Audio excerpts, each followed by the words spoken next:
तो जुलाई के अंदर ऐसा क्या तूफान आ जाता है कि एकदम रेट ऊपर चले जाते हैं। इस वक्त फसल फल ले क्यों नहीं रही? आप देख रहे हैं कि फसल फोट मार रही है, बेहतरीन लश्करीन हो रही है, फल छोटा छोटा लगता है, वहीं पे सूख जाता है। तो उसका क्या इलाज है? वो सूखता इसलिए है कि उसके अंदर मौजूद पोलन जो है वो ज़्यादा ह्यूमिडिटी या ज़्यादा गर्मी की वजह से जल जाता है। आप लोगों को इस वक्त ज़मीन को हल्का सा सोखा दे के पानी देना है। तो इस वक्त वाइट फ्लाई का अटैक अपने उरूज के ऊपर जाएगा। ये कोई सलाहियत नहीं है जो मैं आपको बता दूं कि आप अपने पौधे को दे दें और वो रातों रात जनाब सेहतमंद हो जाएगा। बिस्मिल्लाहिर्रहमानिर्रहीम, अस्सलाम वालेकुम। ये जुलाई का स्टार्ट है और इस वक्त जितनी भी आपकी सब्जियात हैं उनके रेट अपने उरूज के ऊपर पहुंचे हुए हैं। कोई भी चीज़ आप उठा के देख लें, उसका रेट आसमान को छू रहा है। फार्मर बहुत अच्छा प्रॉफिट कमा रहा है। आज से 1 महीने पहले तक फार्मर बहुत ज़्यादा मायूस थे कि जी हमारी सब्जियों के रेट नहीं लग रहे। तो मैंने जैसा कि पहले भी आप लोगों को समझाया कि ऐसा पहली दफ़ा नहीं हुआ, हमेशा ये रवाज रहा है। आमतौर पे ऐसा ही होता है कि मई और जून के अंदर सब्जियात के रेट नीचे आ जाते हैं। जैसे ही मानसून स्टार्ट होता है वैसे ही सब्जियात के रेट अपने उरूज के ऊपर पहुंच जाते हैं। अब उसकी कुछ रीजंस हैं और उसके अलावा इस वीडियो के अंदर मैं आप लोगों को बताऊंगा कि इस वक्त जबकि हर चीज़ अपनी पीक के ऊपर है। कद्दू का रेट आप देख लें, 1000 रुपये तक का 5 किलो का शॉपर बिक रहा है। करेला 500-600 रुपये का शॉपर बिक रहा है। तोरी जिसको कोई पूछता नहीं था 1200-1300 का शॉपर हो चुका है। भिंडी तेज़ है, टिंडा तेज़ है, हर चीज़ कोई भी चीज़ का नाम लें। प्याज जो रुल पड़ गई थी जिसकी, उसकी भी तेज़ी कुछ ना कुछ नज़र आना शुरू हो गई है। तो इस वक्त आप लोगों को अपनी सब्जियात को कैसे संभालना है और आइंदा के बाद आप कौन सी गलतियां जो आपको नहीं करनी, ताकि जुलाई के महीने में जब रेट तेज़ हों तो उस वक्त आप इन कीमतों से भरपूर फ़ायदा उठा सकें। इस वीडियो को एंड तक ज़रूर देखिएगा, इसके अंदर बहुत ज़बरदस्त पॉइंट्स हम लोग आज डिस्कस करेंगे। अस्सलाम वालेकुम दोस्तों, इट्स मी मज़हर अली। आप मेरे साथ हैं IR फार्म्स चैनल पे, मेरे साथ रहिएगा। तो सबसे पहले तो मैं एक वजह आप लोगों को बता दूं कि मई और जून के अंदर जब एक सब्जी का मंदा है तो जुलाई के अंदर ऐसा क्या तूफान आ जाता है कि एकदम रेट ऊपर चले जाते हैं। तो मई और जून के अंदर सब्जियों की पैदावार ताज़ा शुरू होती है, क्योंकि जो भी सब्जी आपकी फरवरी के अंदर लगी है उसने तकरीबन अप्रैल के अंदर जाके अपनी प्रोडक्शन शुरू करनी होती है। अप्रैल के अंदर नॉर्मल प्रोडक्शन रहती है। मई के अंदर हर बंदा जिसने भी फरवरी के अंदर क्रॉप लगाई होती है या टनल फार्मर, उसकी प्रोडक्शन पीक के ऊपर होती है। तो डिमांड एंड सप्लाई का रूल है कि अगर डिमांड कम है, सप्लाई ज़्यादा है, रेट ऑटोमेटिकली नीचे आ जाता है।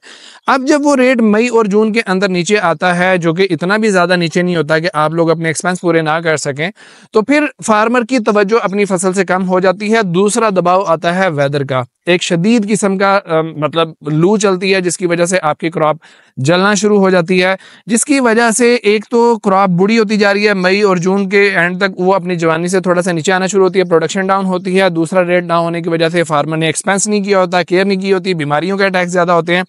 तीसरा स्पेल आता है बारिशों का, जिसकी वजह से ज़मीन के अंदर सख्ती आ जाती है और फसल अपनी पैदावार को कम कर देती है। तो जैसे ही मानसून थोड़ा सा गुजरता है, आप देखते हैं कि पैदावार सब्जियों की एकदम नीचे गिरती है, इधर से डिमांड ऊपर चली जाती है मौसम के स्ट्रेस की वजह से।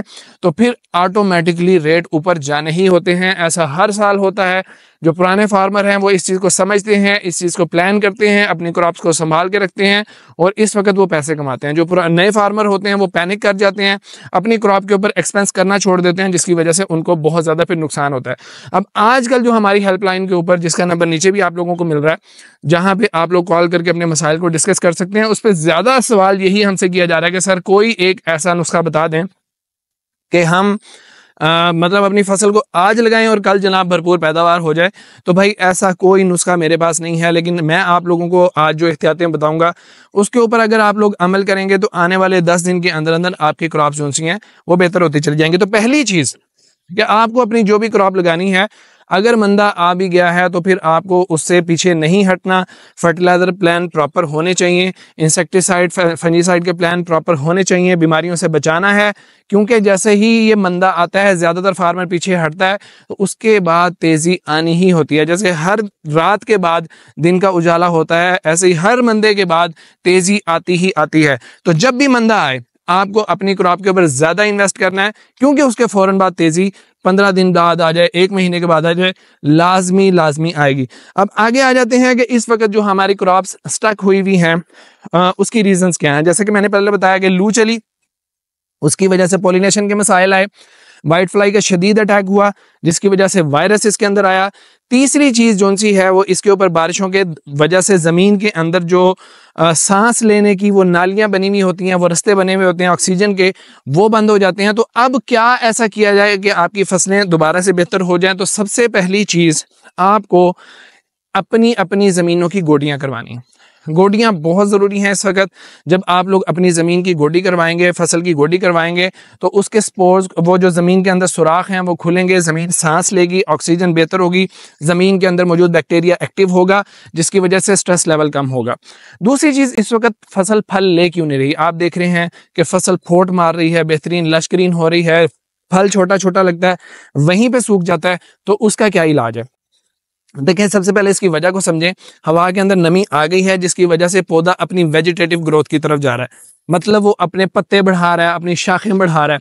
पौधे की हमेशा ग्रोथ की दो साइड्स होती हैं, एक होती है वेजिटेटिव ग्रोथ की, एक होती है फ्रूटिंग ग्रोथ की। अगर वो वेजिटेटिव ग्रोथ कर रहा है तो वो फ्रूटिंग ग्रोथ नहीं करेगा, अगर वो फ्रूटिंग ग्रोथ कर रहा है तो वेजिटेटिव ग्रोथ नहीं करेगा। तो इस वक्त पौधा क्योंकि खुशहाल है, वो अपने पत्ते शाखें निकाल रहा है, जो कि ज़रूरी है।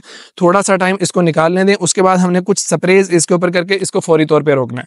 जब आप देखें कि आपकी बेलें अच्छे तरीके से फैल चुकी हैं, पौधे ने अच्छी फोट मार ली है, नई फोट निकल आई है, तो फौरी तौर पर उस पर बोरान, अगर आप लोग स्प्रे कर रहे हैं तो 5% वाला बोरान, और उसके अलावा अगर आपने उसको फ्लड करना है तो 20% वाला बोरान, ये आप उसके ऊपर स्प्रे या फ्लड कर दें। उसके साथ दूसरी चीज़, आपने इसके ऊपर पोटाश के कम से कम 2 से 3 स्प्रे करने हैं 4 से 5 दिन के वक्फे से। उसके अंदर जो बेहतरीन प्रोडक्ट है वो तारा ग्रुप का तारा किंग के नाम से है, आप हमारी वेबसाइट से परचेज कर लेते हैं।